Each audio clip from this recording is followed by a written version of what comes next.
Сокращение отделений банкоматов Сбербанка уже негативно сказывается на жителях Якутии. Напомним, с 1 ноября прошлого года МВД сократило отделы, которые занимались охраной банковских ценностей.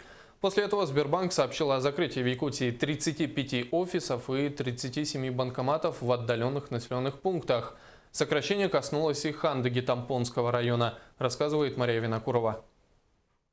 В Хандыге почти 7-тысячным населением больше месяца не работают банкоматы Сбербанка. Люди вынуждены простаивать длительные очереди в дополнительном офисе, чтобы получить собственные денежные средства. Как комментируют в Сбербанке, работа банкоматов в торговых центрах была приостановлена из-за отсутствия в Хандыге организации, предоставляющей услуги вооруженного сопровождения кассовых работников для загрузки и выгрузки денежных средств в банкоматах. Раньше для обеспечения безопасности банк пользовался услугами Тампонского отдела вневедомственной охраны, но в связи с сокращением штатной численности договор между банком и ведомством не был продлен. На сегодняшний день банк предпринимает активные действия для урегулирования ситуации и поиска сертифицированной организации, которая могла бы осуществлять услуги по сопровождению сотрудников банка. Как только данная служба будет найдена, банкоматы возобновят свою работу. Сейчас в райцентре Тампонского улуса работает лишь один банкомат на выдачу из 3, расположенный в самом офисе. Между тем, зарплату практически каждый получает на карту, и несложно представить картину в день получки. Да, карта, конечно, есть, и неудобства, конечно, большие, связаны с неработой банкомат,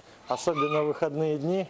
Когда банк закрыт и возможности снять финансы практически нет. Население Большого поселка надеется на быстрейшее разрешение этой затянувшейся проблемы. Мария Винокурова, Наталья Пермякова, Гаврил Семенов, НВК Саха, Хандыга.